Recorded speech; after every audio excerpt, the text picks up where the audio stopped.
Hey, everybody, welcome to another episode of Live One for One, where we have conversations that challenge us to live a life that will change a life. My name's John, and today I have the amazing opportunity of interviewing a good friend of mine, Mr. Lance Villio. Lance is the executive director of the governor's faith-based and community initiatives. Try to say that 3 times.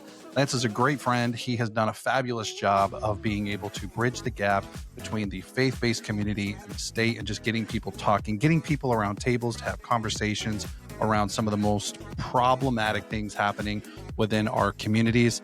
Guys, welcome my friend, Mr. Lance Villio. Mr. Lance Villio, what is up, my brother? Hey, good to see you, bro.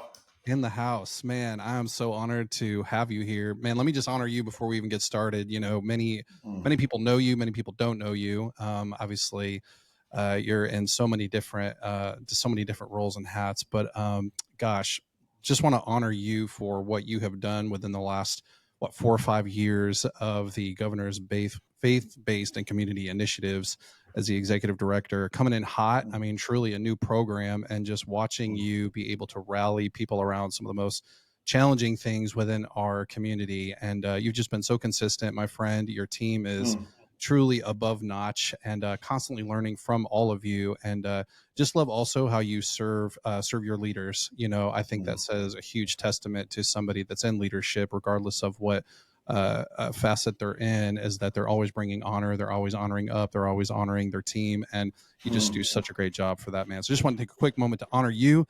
And man, just tell us what what Yeah. what Wow. is what is your role, what do you do in your seat, my friend? Yeah. Thank you. That's really kind. I think this job, this role has been unlike anything I've ever done before. So I've been in this role for 3 years, but I appreciate the 4 to 5 year credit. I'll take that. Uh, Just buffer it. You know how we do that as pastors, we just kind of buffer the numbers, right? I got to give yeah. Yeah. I love that. I love that. And the Governor Lee in Tennessee, set up this office when he came in 2019, and I was not familiar with the office when it started. Wasn't really familiar with politics, or just wasn't on my radar at the time. I was running a tech startup and was pretty heads down, just trying to survive COVID. Yeah, right. And when I found out about the opportunity and to meet with the governor to discuss if there was alignment and if I would be a fit for it. It was really him that gave me a lot of hope about what this could be. Mm, And so the first couple of years of this office, because it was new, was more about kind of setting the office up and trying to figure out its footing. And when I came in, there were really big dreams and aspirations from the governor. right. And the governor is not was not a politician. Like, this is somewhat new to him as well. Obviously interested Sure. in politics to run for governor. I think understood the role of government, and he's a businessman. He took over for a family business, but understood pretty quickly, and obviously more so over the last 7 years, what what is the role of government, and really what can the government not do, Yeah. and and really looking to the community, and primarily the faith community and churches, to say, you guys are really the ones on the ground doing the work, and Sure. how do we help and not hurt what you're doing? How do we get out of the way? Mhm. How do we make it easier for you? And then how do we create relationships so that that there's trust, mutual trust, and mutual value? Yeah. And so when I stepped into this, I had no context. Like I said, I was in startup world, and then before that, I've been in a lot of different nonprofits, but I quickly learned um, that I didn't know a lot, Yeah. and I had a lot of learning to do. You would never Um, know, man. You came in really strong. You truly did. I got to well, give you credit for that, because it's so hard. Like when you are in any type of startup is brutal. And then you're going in to kind of be an individual that's leading both the faith-based community and trying to just create that bridge back and forth where people are talking, and you know, the highly relational element that you have. And I don't know Governor Bill Lee personally, but he just seems like a highly relational individual. Hmm. I think that's been really something that's probably pushed you further than maybe you and expedited you, and your success, through that, probably more than you expected. Maybe you don't even know that about yourself, but it Yeah. definitely is very highly relational. So Mm. Thanks, man. Yeah, it's what's cool is to, just in wearing this hat and this role, I hear a lot of people come up and say, I knew Bill mhm. when he ran Lee Company, or one story that I just will never forget is I was at a county fair, and there was a woman there, and she had on a Lee Company shirt, which, so Lee Company is a HVAC company. Okay, Bill Lee, that's his that's gotcha. his family's company, and I said, "Oh, you work at Lee Company?" And she said, "Well, my husband used to work at at Lee Company." And I said, "Oh, okay. Why did he leave?" I just kind of wanted to hear. And she got emotional, and she said, Mm, "My husband worked at Lee Company for decades, yeah, and felt like it was time for him to leave to start his own HVAC company." wow, And Bill took such a chance on my husband, um, and and so he was so kind of distraught going in and telling him, "Hey, I'm leaving, and I'm actually going to start my own company," which right. technically would be a competitor. Competitor, right? And Yeah. he said his response was, "How can we help you launch your company?" Wow. And that that was such a beautiful picture of, like, man, that's different than how I think about things. Yeah. Yeah. Truly. So I say that just to say, he's still a dude, still a man, Yeah. flawed and mistakes and all, and first to admit, he's first to admit that. But Sure. I think the notion of recognizing limitations of government and Mm-hmm. valuing what happens at the community level when somebody's in crisis, Mm-hmm. um, and they're looking for relationship, they're looking for help. Government can't provide relationship. It Right. can provide some benefits and services, but it actually can't be in relationship with people. And I find it hard to believe that people actually change through the public safety net program. Mm, It's not through SNAP and TANF, although those things can be helpful, but sure. it's really through relationships that people kind of grow in their capacity. Yeah. What's the famous quote you always say? Well, I stole it from the. I steal all Don't my we all? quotes. Yeah. Don't we So, all? well, there's two that you might be thinking of. Yeah. One is a quote from Commissioner Carter, and he says, um, "Our job is to help increase the capacity of vulnerable Tennesseans to reduce their vulnerability." And so Mm, you're helping build their capacity to reduce their vulnerability. And then something I heard somewhere along the way was, progress happens at the speed of relationship. And so yeah. you can't outpace your relational capital in trying to move something forward. Yeah, it's so true. I love that quote. What's so interesting is, just everything that happened even recently with Charlie Kirk and so many things. He talked a lot about conversations, and there was one specific reel that I saw that I loved, and it really impacted me. Is he said, basically marriages die, churches split. Uh, Violence basically happens when people stop having conversations, That's and right. and really to have a true conversation, it's really built on relationship. If you're talking about sharing the gospel with someone, sure, you can be direct, you can be bold, and it may feel good to you, because you're Right. like, man, I have so much courage, look how bold I am. But really, I think it takes more courage, to be part of the process, to be part of the mess, to Yes. be part of the long term, where maybe even Yep. 2 3 years go down the line before somebody actually says, man, I really believe in this Jesus. And that happened through conversations of just multiple coffees and sitting out back and just talking and just doing life with people without an Yeah. agenda. So I Yeah. love that quote. It's one of my favorites. I steal that from you regularly as well too, and I That's actually great. I quote myself under it. No, I'm joking. Yeah, there you go. Yeah, I'll start quoting you. That's Yeah, yeah, wonderful. that's great. That's awesome. No, I love that, man. And when you propelled into this role, it was kind of around the same time that I started with what we were doing in the transitional Right. housing space with kids that were in foster care. Um, Tell me just real quick, just the initiative through Every Child Tennessee, what you guys have been able to accomplish, because that was no small feat. You had some killer people on your team. You were moving and expediting this very, very quickly to be able to really try to bring some hope and some more therapeutic foster families to the space, so that we could reduce the number of 8,000 kids in custody, 4,000 without homes, to close that gap. Right.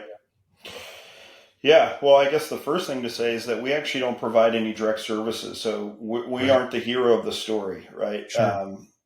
It really is. It is folks like you doing what you do all over the state, and Mhm. saying, okay, what is my bite of the elephant, if you will, Sure. and hearing, okay, this problem or opportunity exists. Do I have the tools in my tool belt to run after this? Mm. And the way that we went about thinking through how do you even create an initiative um, that tries to address child welfare? It's so Right. complex, right? Yeah. So complex. Um, Right. Vulnerable children are a result of vulnerable families, Right. and so are you downstream and meeting tangible needs of kids, or are you upstream trying to figure out how to keep a family together and preserved, and preventing the child welfare system altogether? And so we think about it in four priority areas. um, Preservation, how do we keep the family together so they never end up in care? Mm-hmm. The kids never end up in care. Recruitment, how do we recruit for the kids that we have? Mm-hmm. It's always shocking to hear that we have enough foster families for younger children, level one children. Mm-hmm. So we need to recruit the right families for the kids that we have, which can Mm-hmm. take sibling sets and teenagers. And Mm-hmm. then the third is retention. How do we help keep foster families kind of in the game, if you will? 50% Mm-hmm. of foster families nationally leave within their first placement. And then, Right. so if you've got 100 families coming in and 50 out the back door, right, there's no Right. business model under the sun where that works. And so how do you Right. close the back door? Sure. And then transition. This is for kids that are aging out. 10% of Mm-hmm. the population of Tennessee's foster population age out every year. Mm-hmm. And, I would argue that that is the most vulnerable population in the entire state of Tennessee. Yeah. Sure. So, Agreed. Yeah. I would agree with that. yeah, Yeah. so that's That's kind of great. how we think about going about that, and then finding partners, working together, making sure that we do a really good job of keeping score. We think that really matters. Yeah. Um, keeping score matters. Like, and Right. and and saying, hey, we're going to move the needle, and we want to show measurement along the way. Right. And as we think about taxpayer dollars and accountability to what the Mm-hmm. state is investing, we have an obligation to go back to our legislature and say, hey, this is what we were able to do with the investment that you made in this office and the investment that you made in these nonprofits and faith communities across the state. We want to be accountable. We want to show actual results Yeah. in those areas. Yeah, that's great, man. Love that. Tell me a little bit about, and I know some of these questions I sent you, and I'm totally going off the cuff here. I tend to do that, so we'll That's get we'll good. get to some of these other ones too. But so I'll preface this by saying, hey, I'm a pastor, been in ministry for 20 years, have worked at the network level through the Assemblies of God, so highly networked throughout in New York and then also in Tennessee. I will say first off, and I can speak to this from also being executive director of the Bridge House and then also from the local church pastor role. Pastors it can be challenging to create conversation. It can be challenging to create, um, um, the ability for uh, just communication. I just wanted to kind of get with you to see what how hard is it for you to communicate with pastors? What have you had to kind of put in place to be able to create pipelines where you can get good communication? Because it's hard to get everybody to work together. It's really hard. And so I just kind of wanted to hear how you've been able to do that, because just recently you had the Faith Summit, and there was probably, gosh, I mean, there was hundreds of people there from all different networks. How do you do that? How do you get everybody like that working together? You're going to hate me, but for some reason my connection went down, and all I got was the end. That's So awesome. can you ask the question again? Yeah, no, for sure. Yeah, for sure. That's great. I can edit that out too. That's awesome. No, so my question was, you obviously work with the faith-based community. I've mentioned that, I'm a pastor, I've been a pastor in ministry for 20 years. So I have the context of the local church, and then I also have the context of being in the nonprofit space. The interesting thing when you're in the nonprofit space is, you're pulling in the local church to be able to really rally along the mission and try to not make it transactional, but a partnership with your nonprofit. And Right. when you're in the local church space, you're kind of vetting those potential partners that you're going to be able to partner with. um, but I know, just through working with the faith-based community, it can be really hard to get everybody to work together. There's a lot of tribal mentalities within each denomination. Um, how have you been able to kind of bridge that gap to where you're breaking down the denominational walls, you're rallying the faith-based community to really bring some clarity into some of the most challenging things within our communities? I'd just love to hear a little bit about that. Yeah, that's a great question. So, if I understand it, one is how do you bring unity amongst both the church and nonprofits and those relationships, and then just how do you create a path forward so that folks want to work together? Yeah, because I mean, just at that last summit that you had, there was like, what, I mean, hundreds and hundreds of people there, um, all different denominations. I mean, and you had them all Yeah, there, all different counties. Crazy.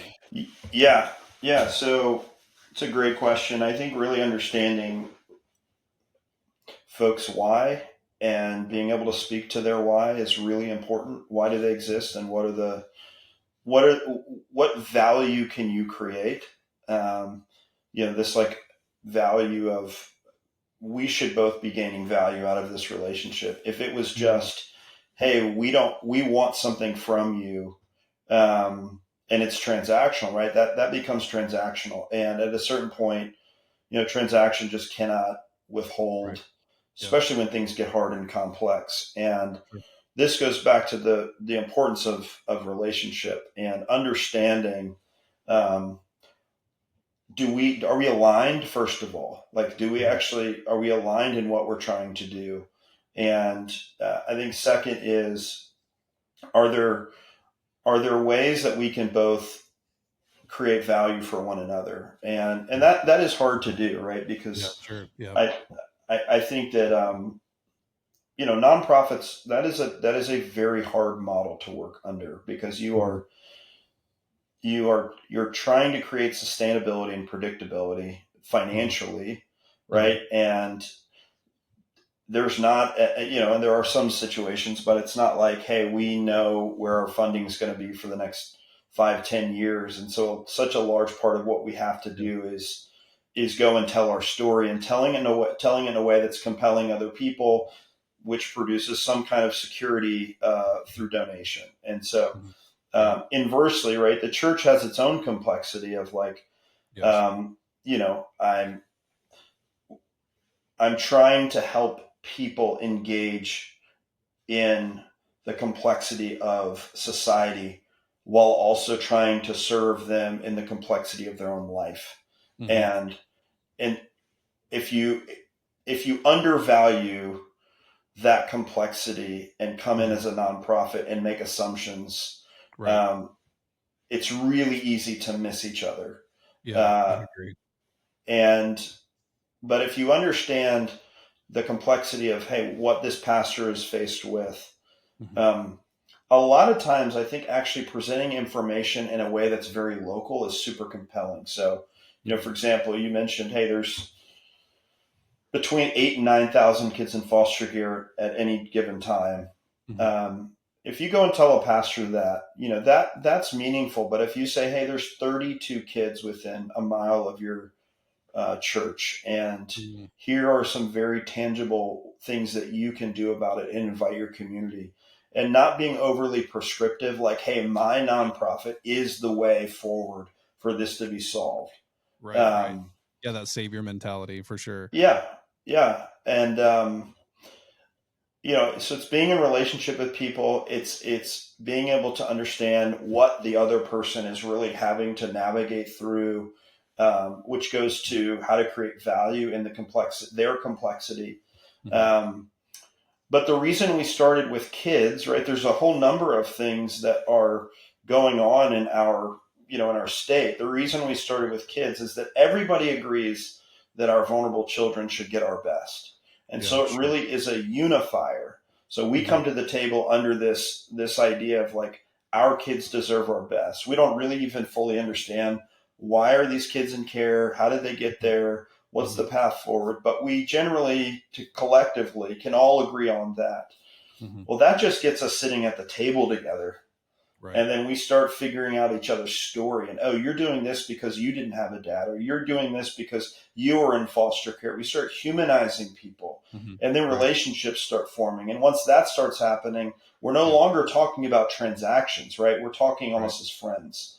Right. It's And great. then exponential things happen once Mhm. you and I are in relationship, and I actually know you, and I know your family, and I care about you, and you care about me, and you know my why, right? Right. We're beyond this, hey, I need 16 volunteers for this event, right? That comes Right. Right. later, after we've Right. Right. developed the relational capacity to understand, why is this so important? Why does Right. this mean something to you? So that's hard to do at scale, but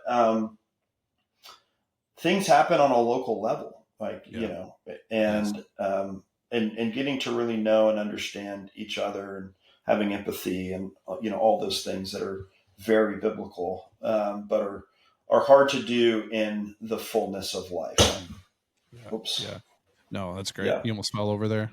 I did. Yeah, my That's chair awesome. couldn't handle it. That would have been epic. Hey, don't That feel would have. bad. Half the time the chairs I sit in break, so it's a Yeah, key reminder to myself that I need to get on a treadmill. God help I me. know. That's right. No, but that's so true, man. And obviously that's so true. You scale that through everything in life. And the tendency, whether you're planning a church, starting a business, or running a nonprofit, is you kind of have, you don't mean to a lot of times, especially when you're really green.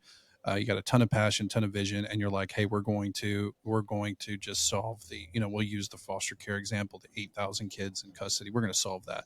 And it's like, well, that's probably not going to happen. So taking it to a local level, what's happening in your county? What's happening with the local churches in your county? Who are they? And starting in those small places. And I always tell my kids, and it's something that I try to encourage myself with as well too, because it can be so overwhelming to just try to get better, to try to do more. Is like, man, just manage the 1%. Like, if you can try to get 1% better every day, that's going to continually lead bigger results later, whether that's you're in your business, or you're dieting, or working out, or your nonprofit or church. So you're not taking such big bites, but you're just kind of focusing on, hey, today I did 1% better than I did yesterday. Yeah. And that's going to yield, that consistency is going to yield big results. Dude, I know you're around huge, amazing rock star leaders, that you get to have coffees with, that you get to have conversations with, that you get to do life with. I'd love to just kind of hear from you a little bit. Maybe somebody that's a mentor, or somebody that's really just kind of shaped your philosophy, that you have just gravitated toward, that really has kind of, you look back a year from now, 2 years from now, and you're like, man, if it wasn't for them and how they led and the time they took for me, I wouldn't be here right now, or I wouldn't Hmm. be at the level that I'm at right now. Man, I have been so blessed with mentors throughout my life, genuinely. I would say from the time I graduated high school, when I was in college, there was a guy that,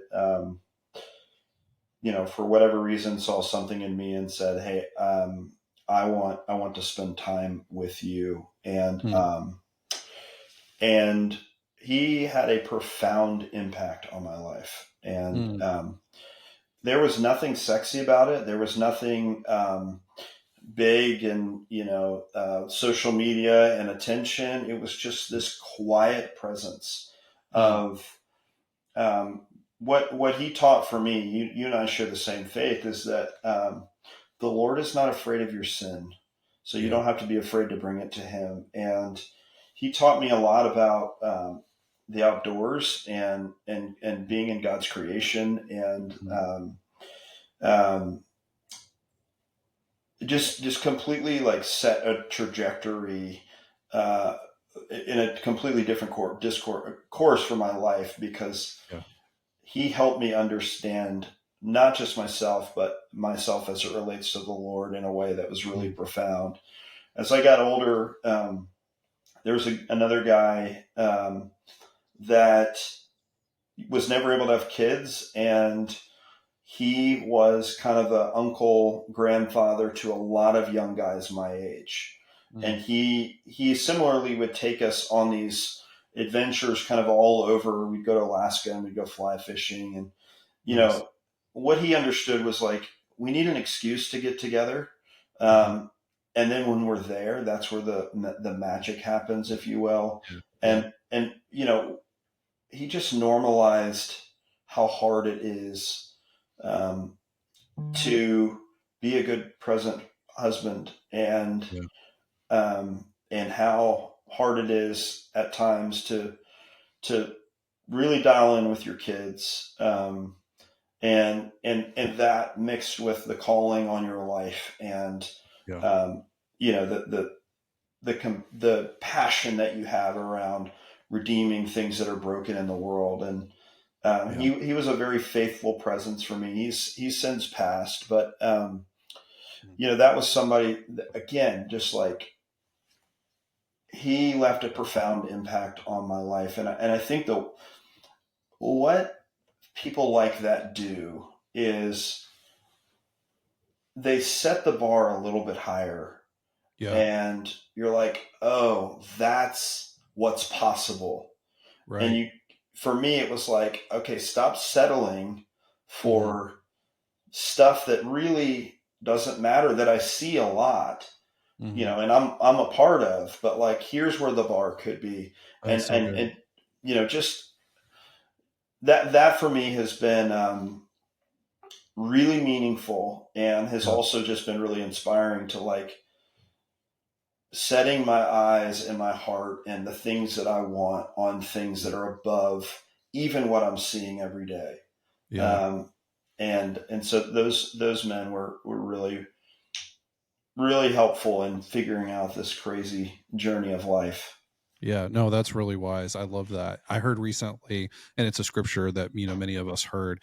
Without vision, people cast off restraint, and but then they flipped it and they said, but also, if you're going to want to achieve the things that God has for you in life, you talked about that bar. When you get there, there's going to be things that aren't necessarily good or bad, but that you need to exercise restraint to be able to become who God's called you to be the leader that God's called you to be. And that might be as simple as saying, like, man, I'm going to start going to bed earlier, waking up earlier. I'm going to be more restrained, Totally. and the what I'm consuming, what I'm eating, what I'm listening to, because I want to who I'm going to be with. We've heard that many times. You're only as good as the circle of friends that you have, and a lot of times. I see this with a lot of people that are especially on ramping into the faith. It's like, man, I'm going to have to probably change a direction as it relates to friendships just because of some of the things that I'm dealing with. I can't be in that circle, but that's again, setting that bar up, and people are pushing you Yeah. to that bar so that you can accomplish the things that you want to and that God's called you to. And it does Yeah. take somebody in your life who's kind of able to kind of remove the veil so that you can be able to see bigger than ourselves. So I love that. And you Yeah. can totally tell that you have great people in your life, because we truly are only as good as the people that are alive, our pastors, the people that our Right. coaches we have that are speaking into our blind spots, Yeah. our wives, come on, Yeah. right? Yeah. Yeah. You want the greatest coach in the world, your kids and your wives, right? Then we're going to tell you Yeah. the honest truth. Yeah. That's right. The Something you said. I was reading. Actually, it was last Wednesday before the murder of Charlie Kirk, and it Mm, was this.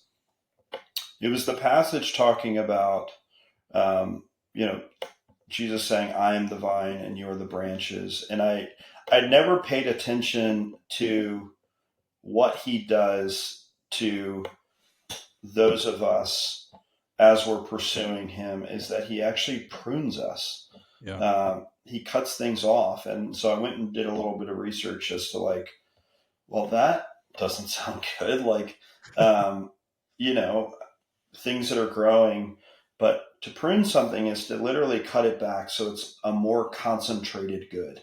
Right. And to your point, I think our lives are this journey of being cut back and focused and cut back and Mm-hmm. focused and cut back and Mm-hmm. focused. Um, and I've certainly felt that a lot in my life. And Mm-hmm. it's really caused me to examine what are the, we've heard this good to great kind of analogy. What are the good things For in my sure. life that are actually preventing a more concentrated good or a great thing? Mm-hmm. Um, and you can't just figure it out. Like you actually need to be connected, right, to the vine. Like Mm-hmm. he is the one that connects you. This is not an intellectual or even over disciplined way. Like you have to be connected to the Father, and the Father, His grace is to prune you. Which Mm-hmm. is not Yeah. comfortable. We never like it, but it always produces a more concentrated good or great. Yeah, that's so true. We talked a little bit about earlier with Governor Bill Lee, and you can see a man who has been through a lot of pruning in the context of suffering through what he's gone through with both of his spouses, right?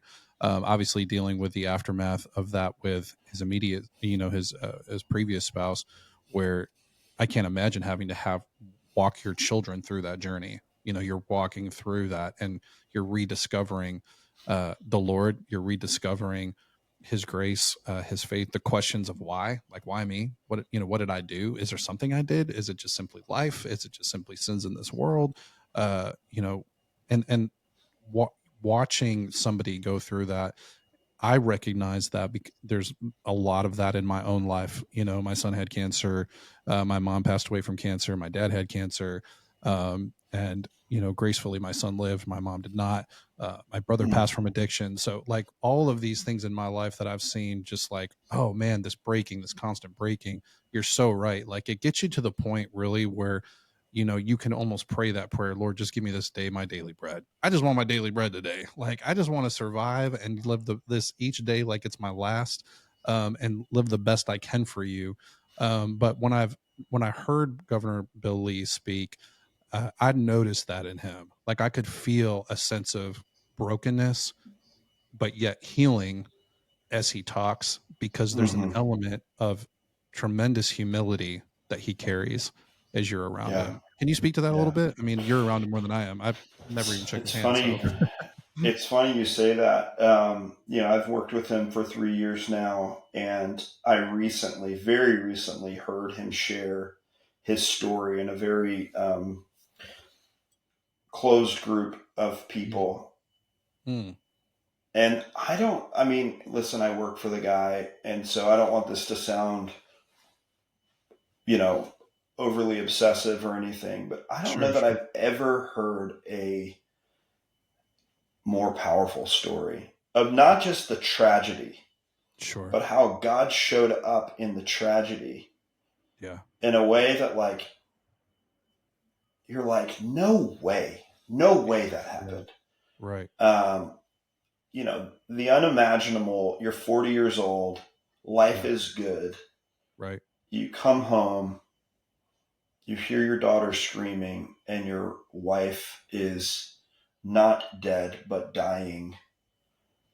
Uh, and you've got 4 kids from I think it was 13 to 4, and you're a CEO of a company, and a year after there was a very significant incident with his daughter, Mm, um, out of the trauma of that, and you're either like at that point you're all in or you're all out, mm, um, yeah, and that does something to a person. yeah, Um, speaking to those that have mentored me, as I think back on those great men, they all went through some unimaginable tragedy. Because Mm, what I think it does is it reprioritizes what is important and what is an absolute distraction. yeah. And if you've never had something like that, like I don't wish that upon anyone or Of course. anything like that, but it will produce in you the things that the Bible talks about if you let it, right? Like Mm, it can also completely turn you away and you're like, I can't, God's right. evil, he's bad, Yeah. all these Sure. things. Right. But if you allow it and you walk with the Lord in it in a way that you bring all of yourself, right? Which is not always, praise God, everything's great. It's like, Sure. I can't even speak to you right now. Right. Like he can handle that. Yeah. And so a man like that, fast forward to what he would say is the hardest job he's ever done. I can't Um, imagine. Sure. you are. I will be very interested to see what he decides to do with sharing the story of being governor because I do think there's things that I would have never thought. You're kind of like, it's great, you're the governor and all, and you're like, once you hear kind of behind that, you're like, it is really hard. Oh It's my really God. hard. And Sure. when you have things like COVID and school shootings and natural disasters, and how do you Hmm. fully be present with people? And so I think it's you have experienced loss and you Hmm. just sit with people. You're not trying to fix it. Right. Um, and you either are made of that or you're not, right? You've Mm, either right. experienced that and Yeah. you've experienced the comfort that only comes from God, right? And that verse out of Second Corinthians that talks about that we receive comfort so that we can give it Hmm. to other people in their Yes. distress. Like Yeah. that is the economy of how comfort works. Hmm. And so going through such tragedy, receiving comfort, I Hmm. think it does something to people that if you'll let it, like Hmm. it's a very beautiful thing. Yeah. Yeah, you're so right. I agree with you fully. It's not that something it was something that you would never wish on anybody to go through themselves, but Correct. when you look back at your own life of what it produced because you went through it, it truly does produce supernatural motivation, supernatural healing, supernatural vision. We talked about nonprofits. Nonprofits are birthed out of that. Yes. Would Governor Bill Lee been in his role if it wasn't for that? Right. You look at all these variables that play into that, those things that we go through, and when we look at suffering, and I love this topic because I think a lot of times the church and just Christianity, we work really hard to not suffer. We just work Right. really hard to whatever we do, we just assume that God's going to bless it. He's going to take care of us. It's that prosperity gospel and that works gospel of like, hey, if I do these things, then I'm going to get good things. And it's like, man, that's not necessarily true. You're going to get more of his presence for sure. Right. But Coming from you a man that was murdered, right? That's not how truly. it ended for him. Yeah.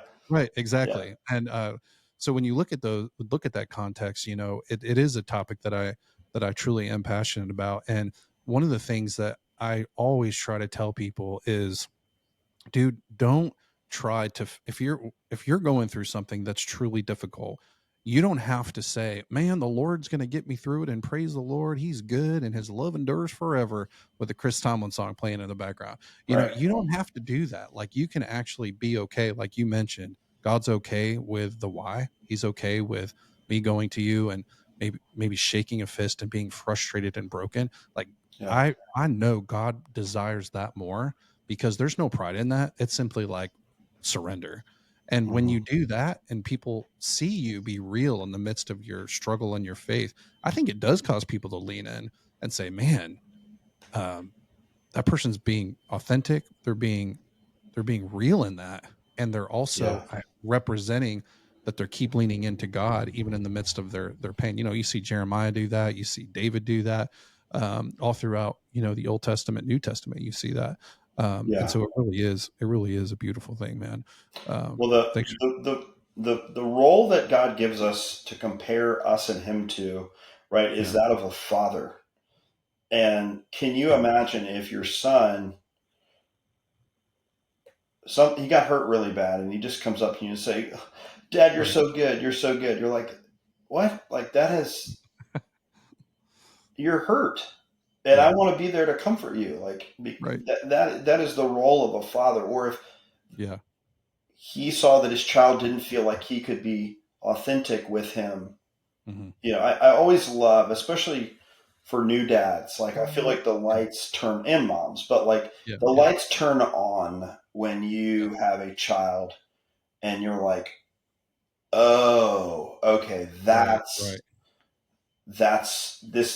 this now is in color. I was reading in black and white. This is in color. And Yeah. not that Yeah. you have to be a parent to experience God in that way. I just think it is very helpful because Oh yeah. Absolutely. we want our kids to be able to come to us Sure. um, in a way that is vulnerable and real.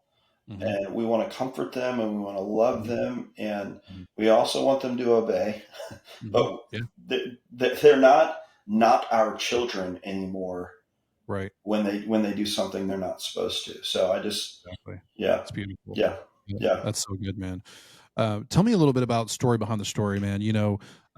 There's a question I love that I try to ask every guest that we have is there a specific story that's kind of behind the story that has allowed you to be successful?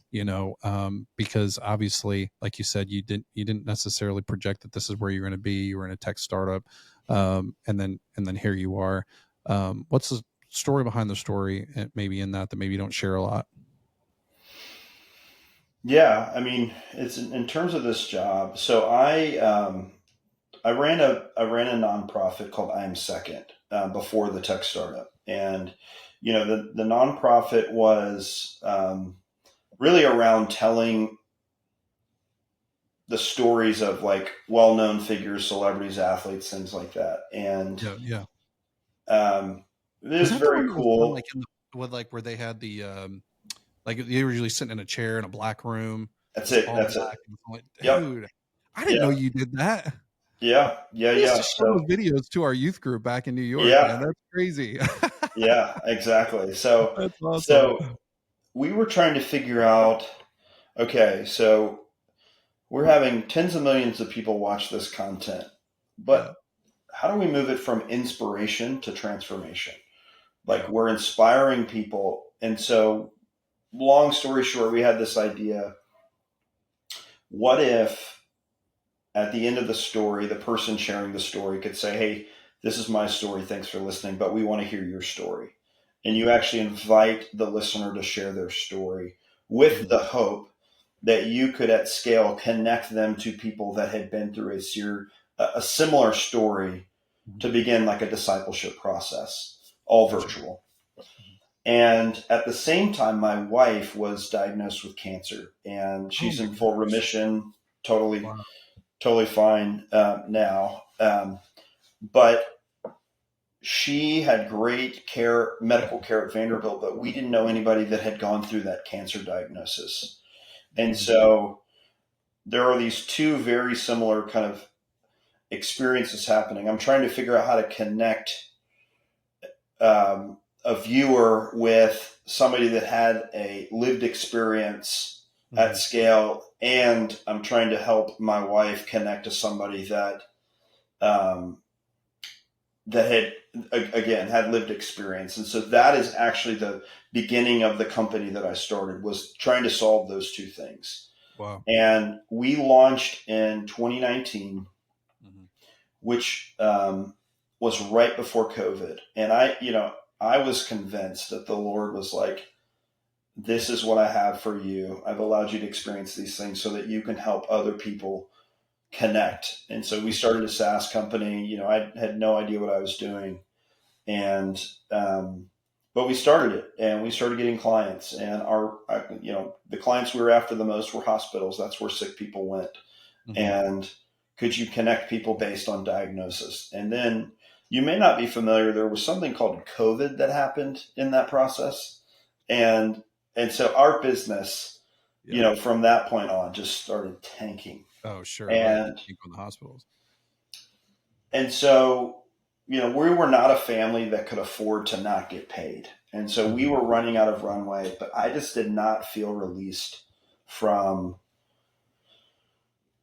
doing this, and it didn't make sense. We had clients Mhm. leaving. I mean, it was like, we know where this is ending. Yeah. And Sure. so in, let's see, that would have been 21 rolls around and we're out of runway, like Mhm. no more cash, but I did Mhm. not feel like released from this. Mm. And we don't have money to pay for our mortgage. We don't have money to pay for any of this stuff. But what faithfulness looked like for me was just trusting in my family. I mean, my wife was Mhm. certainly a part of that, was just saying yes. Mhm. And, you hear those stories of God kind of showing up and paying the bill and doing the thing. Mhm. We were a family that for a year and a half did not have income and never missed a payment on anything. Wow. Um, God showed up in the way that you talked about daily bread. Like that was our life, was manna. Like you could Mm. not hang on to manna for the next day because it would be rotten. Right. But you could have it for that day. And we were given manna for a year and a half and felt like, okay, we can lay this down. And it was at that time that I got a call that said, hey, there's your name has been suggested for a job, and it's to run this thing called the Governor's Office of Faith-Based and Community Initiative. And I'm like, I have no idea what that is, but Right. I don't even like, who's the governor again? Right. Um, That's and hilarious. so I went and interviewed for it. And during the process of that company shutting down, I had to sell my car 3 times. So I'd be Wow. able to have enough money to buy a car and then I would sell it. Right. So Yeah. that was always kind of well, I need to sell my car because we need to pay for something else. And then I'd get a little bit Sure. more money and whatever.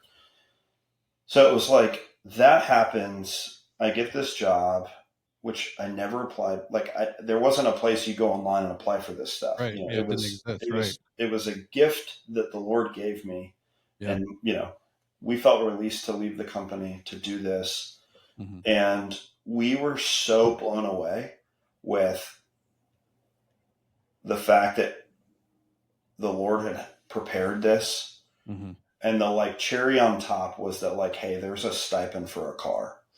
Wow. And when you've had to sell your car 3 times in a year to hear that, That's uh, huge.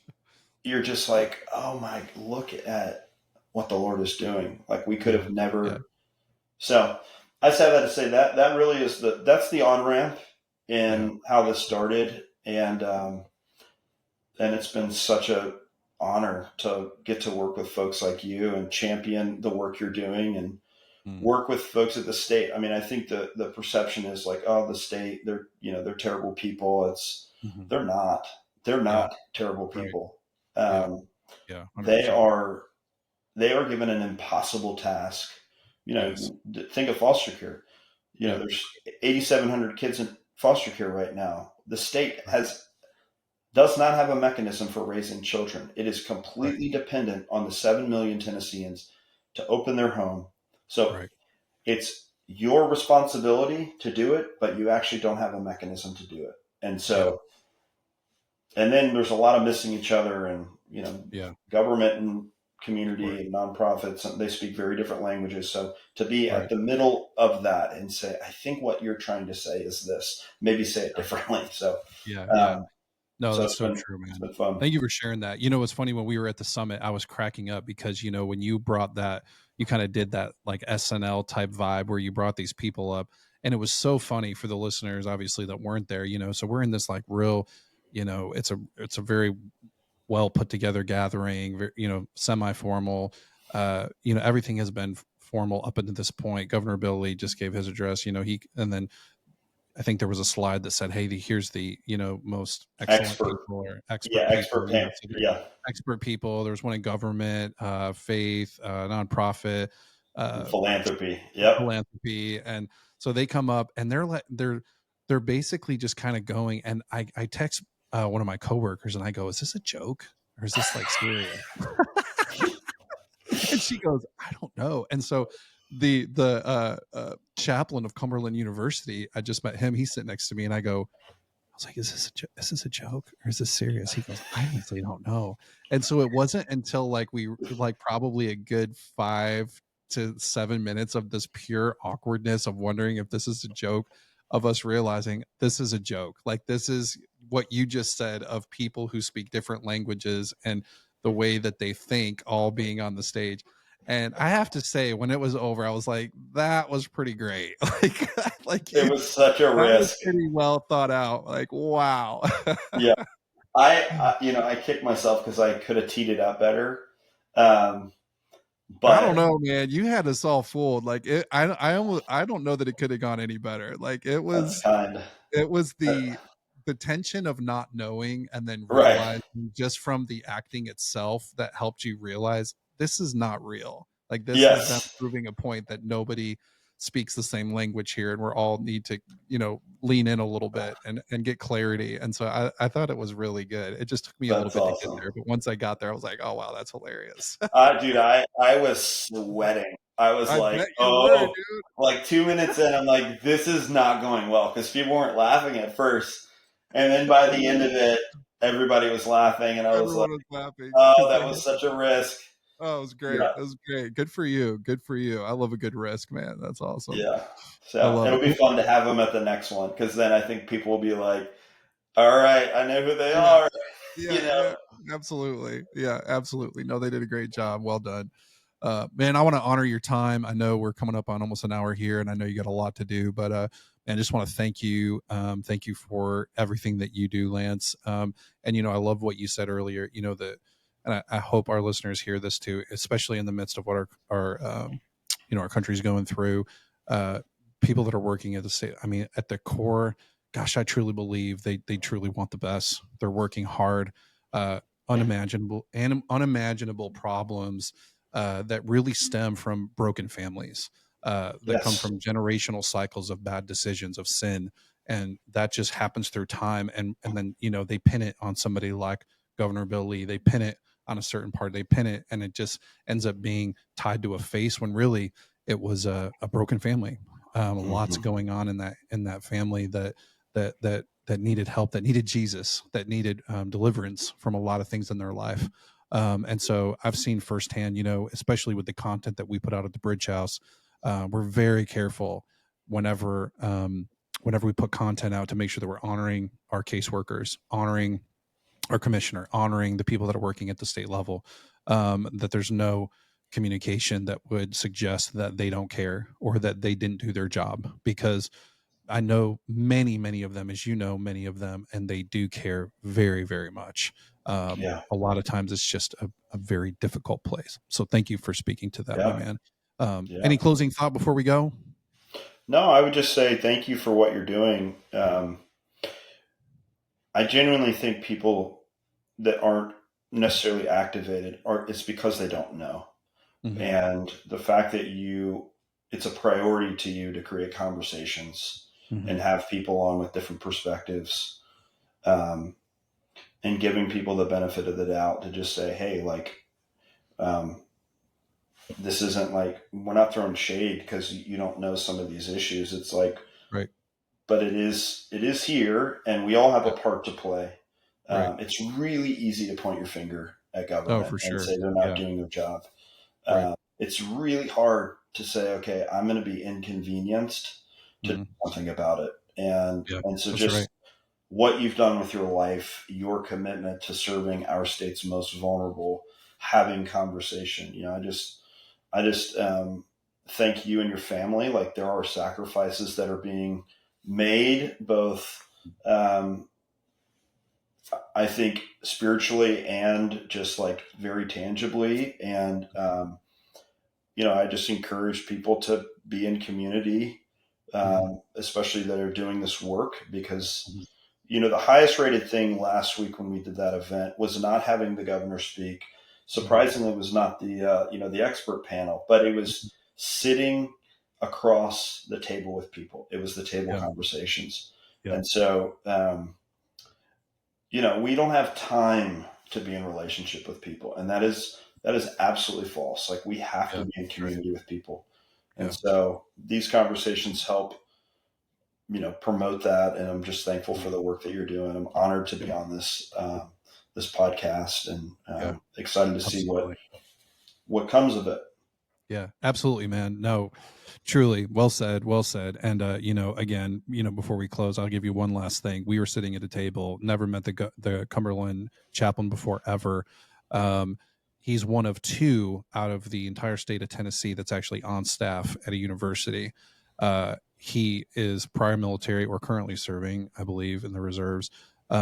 He ends up coming to our local church to connect, and as he comes to that church, him and I begin talking back and forth about what he's doing. Fast forward, everything happens with Charlie Kirk. There's protesting at Cumberland. There's a lot of things that happened at Cumberland as well too, as it relates to just some employees that unfortunately said some unfavorable things. And with that, he contacts me, and we're texting back and forth. And I'll be actually at Cumberland speaking here shortly, and kind of partnering up with him and push it even Amazing. further. This is even crazier. We have a young lady in our transitional house that's aged out of foster care, and she's going to Cumberland. And so Wow. when you look at all of that, that just happens with you saying, hey, I want to get people around circles. Like, that's the motive. That's the priority, getting That's people to it. talk and build a relationship. Um, that just shows you what that does in that small moment. And to your point earlier, it's, if I was just there listening and pointing the finger of Commissioner Quinn or Governor Lee, and I had just all these like negative things, and I just left and got in my car and drove away, I didn't do anything. And if everyone sits at the table and they just do that, nothing gets done. But if you Yeah, say, hey, oh, who's the person next to me? What's your name? What do you do? Hey, hey, we should partner up. Hey, what if we, and now we're texting back and forth, we're exchanging numbers, and then you're taking your own priority, your own initiative, your own ownership of where you live, and changing, like I said earlier, that 1%, saying, I'm going to that's do right. my 1% today, so that we can change where we're at. And Yeah, man, you think if everybody does that, how scalable change is. right.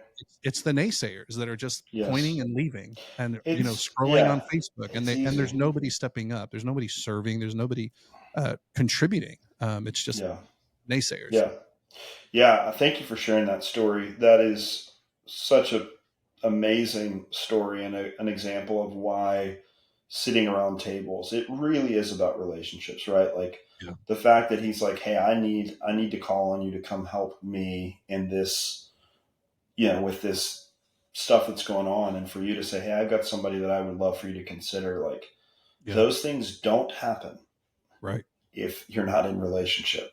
right, And there's no way around you investing in time and saying, okay, I'm going to open myself up to that. But to your point, I do think that it's just socially acceptable to sit behind your computer or on your phone and yeah, just hurl right, insults. I mean, it's right, just it's normal. right, It's like, well, why wouldn't I do that? And right. quite frankly, it's like, it's really damaging. Really Um, damaging. and it is the problem, and we see where that problem leads. So Yeah, yeah, it's good. Well, brother, thank you for your time. So many great thoughts. And gosh, just praying for you, continuing to push you forward. Hey, and God bless you for taking all your kids fly fishing. heck yeah. I can't even take my kids fishing when we put bobbers and worms on because I'm so stressed out. And I saw Yeah, you fly fishing. I'm like, that's a good dad right there. That's a yeah, patient that's dad. funny. Yeah.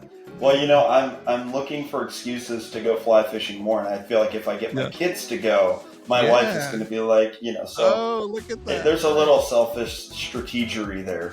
Well, hey, you want to have commonalities when they get older that you can, That's right. sit down together and enjoy good conversations. So That's I love exactly it, right. brother.